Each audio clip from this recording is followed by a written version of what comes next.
Bonjour à tous, encore heureux de vous retrouver sur Ngazi TV, hein. On va essayer de vous faire une petite vidéo sympa. Donc je vous ai envoyé du Papacito hier. Et là sur cette vidéo d'aujourd'hui, on va parler un peu d'abstention. Donc comme je vous dis, on peut pas parler que des mêmes choses. Donc on change de sujet de temps à autre. Aujourd'hui, je sais pas, je me suis senti chaud sur l'abstention. Donc on va essayer de faire un petit one-man show en improvisation. Aujourd'hui, j'ai rien préparé. Tout est improvisé, tout est dans ma tête. J'espère que je vais réussir à bien retranscrire la chose. Alors pour moi, bon, dans l'abstention, si j'ai bien compris, c'est le premier parti de France. Moi, l'abstention, ça fait 30 ans depuis que je peux voter. J'ai jamais voté, donc et on va dire que je suis un pionnier de l'abstention. Je suis un avant-gardiste, je suis un précurseur, tout ce que vous voulez. Il n'y a pas de problème. Donc mes vidéos précédentes, j'ai dit que j'étais d'extrême gauche. Après, j'ai dit finalement, je suis pas d'extrême gauche, je suis de tous les partis. Et ben finalement, je suis rien de tout ça, je suis abstentionniste. En réfléchissant encore et en analysant bien la situation. Et je me disais comme ça en rigolant, si tous les abstentionnistes pouvaient voter pour moi, si je me présentais, et que tout d'un coup je montais dans les sondages, et ce serait marrant ça. Hein, l'abstentionniste, un espèce de buzz et tout. Mais je rigole, je vais pas le faire, hein, mais c'est pour vous dire dans l'imaginaire dans lequel je suis. Ou qui que ce soit d'autre, hein, un gars qui se revendiquerait en tant que parti, leader du parti des abstentionnistes, qui se présenterait et qui serait le pire de tout, leader en tant que candidat au premier tour qui arrivera en tête avec une trentaine de pourcents, on va dire 25 ou 30%. Et je serais content de voir le bordel que ça foutrait. Et cette pauvre personne qui se présenterait, comment on, sa vie, le pauvre, serait détruite, que ce soit moi ou quelqu'un d'autre, hein, qui se présente comme ça, qui sort de nulle part, qui dit moi je représente les abstentionnistes. Au début, tout le monde va se foutre de sa gueule. Après, ils vont faire des sondages, ils vont voir que ça marche, ils vont flipper. Et tout d'un coup, ce type-là, il va être sali, il va être anéanti, on va fouiller son passé.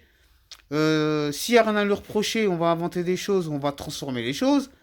Et puis s'il y a des choses à trouver, on va s'en régaler, on va dire mais regardez, c'est un danger ceci, un danger cela. On va regarder soit au moins en ce qui me concerne, hein, ça va pas être difficile. Hein. Ils vont regarder juste mon casier judiciaire, ils vont se régaler.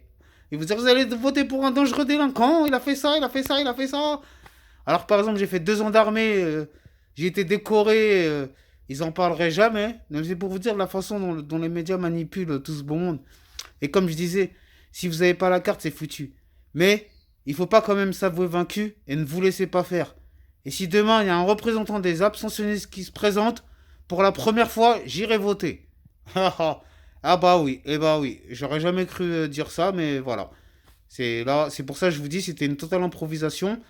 J'avais envie de vous la faire partager. Je pense que certains vont dire il est fou, qu'est-ce qui lui arrive aujourd'hui, il est tombé sur la tête. Non, non, non. C'était juste une analyse que j'ai faite de la situation. Et pour l'histoire d'avoir la carte, hein, je vous le dis encore. Bon, souvent je vous dis regardez dans les vidéos précédentes, mais je veux faire un rappel quand même. Pour moi, c'est quoi avoir la carte?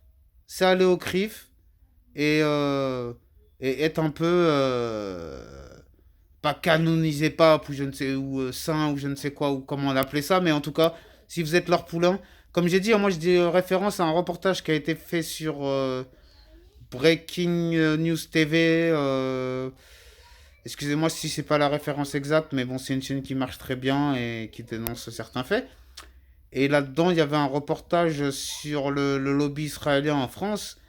Et certains témoignaient pour justement qui faisaient partie de ce lobby pour dire que le président en France, s'il est contre Israël ou s'il est contre certaines opinions qui ne seraient pas favorables au CRIF, et ben, ils useraient de tout ce qui est en leur pouvoir pour faire en sorte que cette personne ne soit ni élue ni réélue.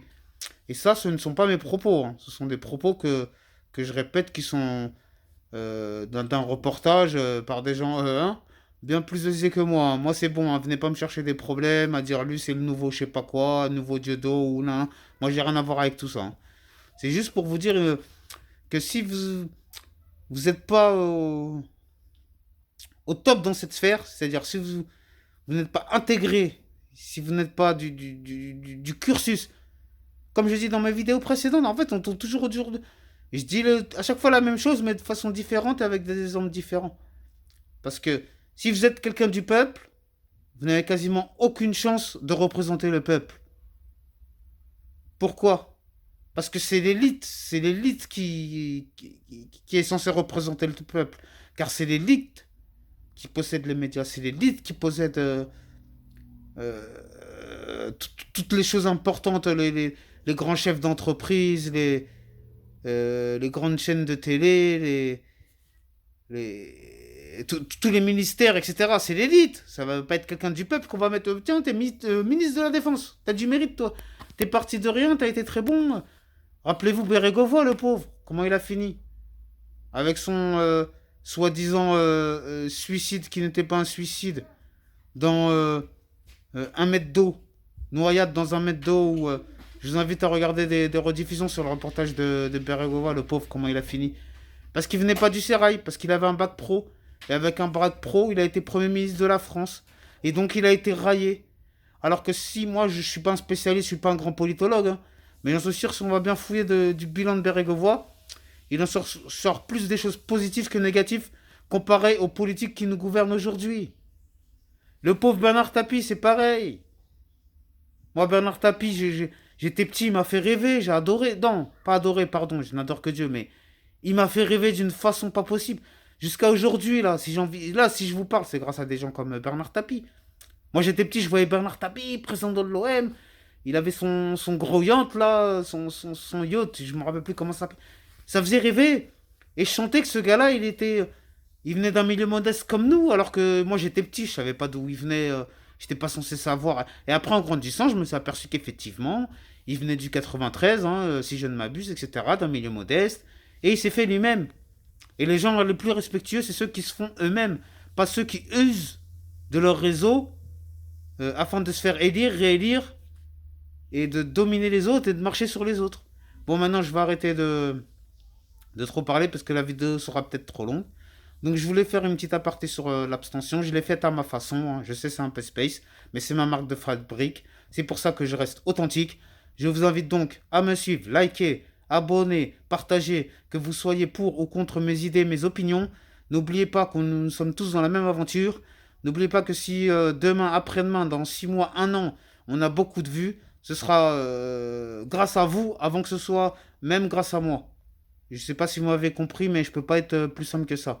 Encore une fois, je vous remercie et restez authentique. À bientôt. Merci.